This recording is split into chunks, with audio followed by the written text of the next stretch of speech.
Workplace communication etiquette refers to the set of guidelines and norms that govern how individuals interact and communicate with each other in a professional setting. Adhering to proper communication etiquette is essential for maintaining a positive work environment, fostering respectful relationships, and promoting effective collaboration. Here are some key aspects of workplace communication etiquette. Workplace communication is a vital aspect of any successful organization. It encompasses the exchange of information, ideas, feedback, and instructions among employees, managers, and other stakeholders within a workplace setting. Effective workplace communication plays a crucial role in fostering collaboration, boosting productivity, enhancing employee morale, and ultimately driving organizational success. Here are some key elements of effective workplace communication. 1. Clear and concise messaging. Communication should be clear, concise, and easily understood by all parties involved. Avoid jargon or overly technical language that may confuse or alienate some individuals. 2. Active listening. Encourage active listening by giving your full attention to the speaker, asking clarifying questions, and providing feedback to ensure mutual understanding. 3. Feedback mechanisms. Establish regular feedback mechanisms to encourage open dialogue and constructive criticism. This helps in improving processes, resolving conflicts, and fostering a culture of continuous improvement. 4. Use of various communication channels. Utilize a mix of communication channels such as face-to-face meetings, emails, phone calls, instant messaging, and collaboration tools to cater to different communication preferences and needs. 5. Cultural sensitivity. Be mindful of cultural differences in communication styles and norms within a diverse workforce. Respect and adapt to these differences to avoid misunderstandings or conflicts. 6. Transparency. Foster a culture of transparency by sharing relevant information openly with employees. This builds trust and credibility within the organization. 7. Conflict resolution skills. Equip employees with conflict resolution skills to address disagreements or misunderstandings in a constructive manner, promoting healthy relationships and teamwork. 8. Leadership communication. Leaders should lead by example in their communication style, demonstrating clarity, empathy, and authenticity in their interactions with employees. By prioritizing effective workplace communication through these strategies, organizations can create a positive work environment where ideas flow freely, collaboration thrives, and productivity soars. Writing a business letter involves following a specific format and structure to ensure professionalism and clarity in your communication. Here is a step-by-step guide on how to write a business letter. 1. Sender's address. Start by including your address at the top of the letter. This should be aligned to the left margin. 2. Date. Include the date on which the letter is being written, aligned to the left margin below your address. 3. Recipient's address. Add the recipient's address below the date, aligned to the left margin. Include the recipient's name, title, company name, and address. 4. Salutation. Begin the letter with a formal salutation such as, Dear Mr./Ms., recipient's last name, or, to whom it may concern, if you do not know the recipient's name. 5. Body of the letter. The body of the letter should be concise and to the point. Clearly state the purpose of the letter in a professional tone. Use paragraphs to organize your thoughts and make it easier to read.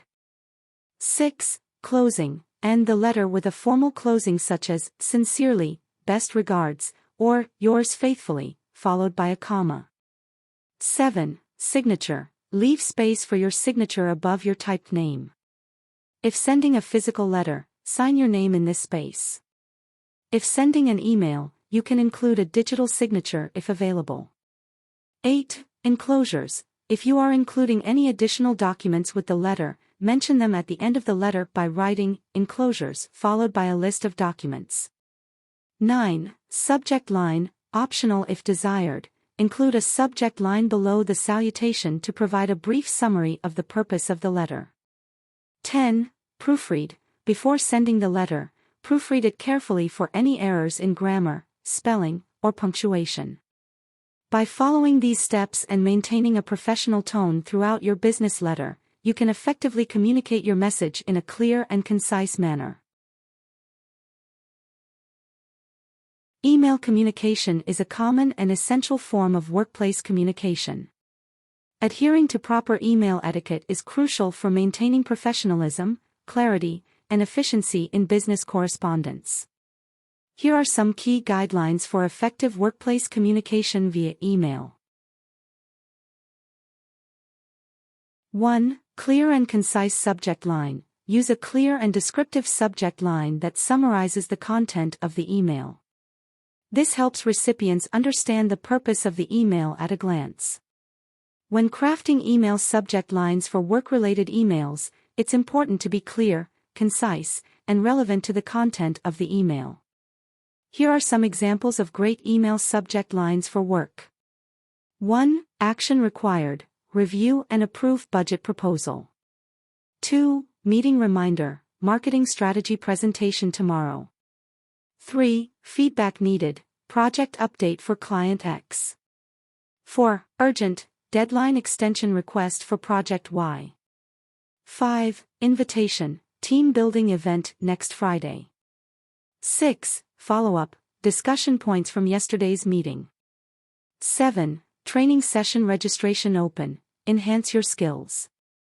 8. Important update. New company policy implementation. 9. Request for input. Employee satisfaction survey results. These subject lines are specific, action-oriented, and provide a clear indication of the purpose or urgency of the email, making them effective for work-related communication. 2. Professional greeting. Start your email with a professional greeting such as, Dear, recipient's name, or Hello, recipient's name. Tailor the greeting based on your relationship with the recipient. When it comes to professional email greetings, there are several options you can use depending on the formality of the situation. Here are some examples of professional email greetings. Formal greetings. Dear Mr. Smith. Dear Ms. Johnson. In a professional setting, it's important to maintain a level of formality in email greetings. Here are some examples of informal email greetings that are not appropriate for the workplace.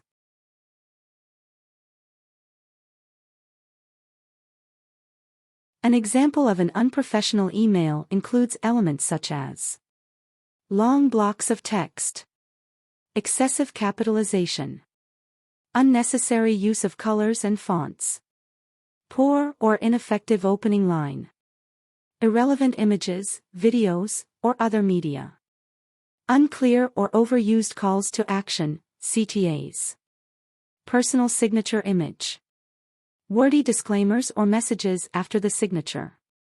These elements can make an email appear unprofessional, unclear, and potentially off-putting to recipients. It's important to avoid these practices to maintain a professional image in business communication. Here are some examples of informal email closings that can be used in the workplace.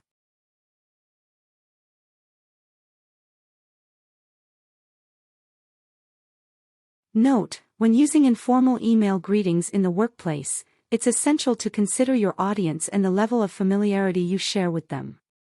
Tailoring your greeting based on your relationship with the recipient can help set the right tone for effective communication.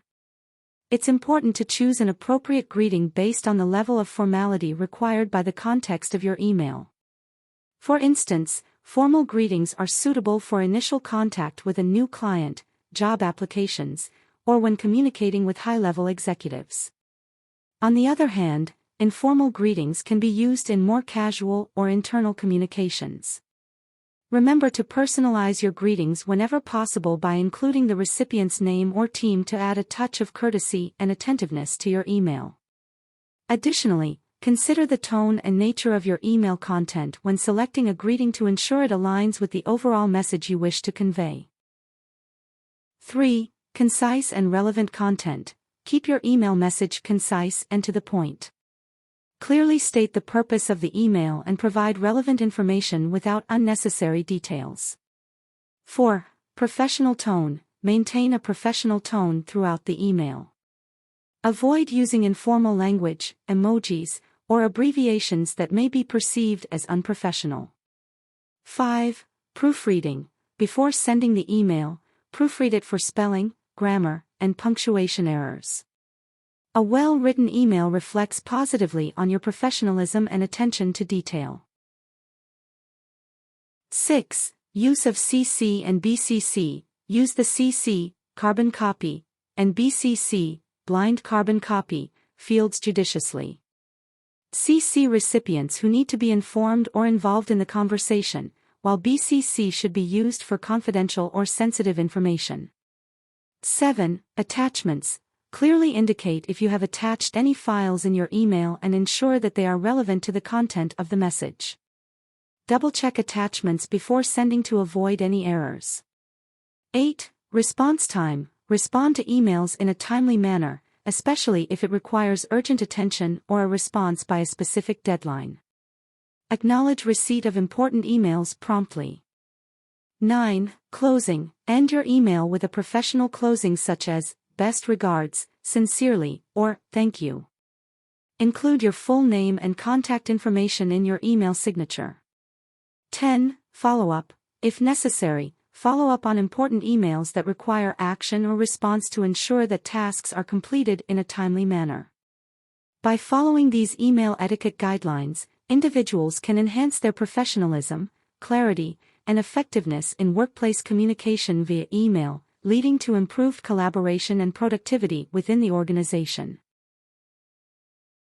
When crafting email closings for follow-up emails, it's important to express gratitude and anticipation. Here are some examples of appropriate email closings for follow-up emails. Looking forward to your response. Thank you for your attention to this matter. I appreciate your prompt feedback. If you need any further information, please let me know. I hope you found my previous email helpful. Thank you for considering my request. I look forward to hearing your thoughts on this. These closing lines convey professionalism, gratitude, and a sense of anticipation for further communication in follow-up emails. Workplace communication etiquette includes active listening. Active listening is a crucial communication skill that involves not only hearing what someone is saying but also understanding their thoughts and feelings. It goes beyond simply being quiet and nodding along. Active listening requires full engagement and attentiveness to the speaker's message. Here are some key points about active listening. Definition: active listening involves preparing to listen, observing verbal and nonverbal cues, and providing appropriate feedback to demonstrate attentiveness to the speaker's message. Purpose: the goal of active listening is to fully understand the speaker's perspective, feelings, and message without judgment or interruption. Skills: active listening includes reading body language, maintaining attention, controlling emotional responses, and asking open-ended questions to deepen understanding. Benefits: active listening fosters mutual understanding between the speaker and listener, reduces misunderstandings, and establishes clear communication. Techniques: components of active listening include repeating to show attentiveness, paraphrasing for understanding, reflecting to acknowledge perspectives, and providing appropriate feedback. Importance: active listening is a powerful tool for building trust, resolving conflicts, avoiding misunderstandings, and improving relationships in both personal and professional settings. By mastering active listening skills, individuals can enhance their communication effectiveness, build stronger relationships, and create a more positive and collaborative environment in various interactions.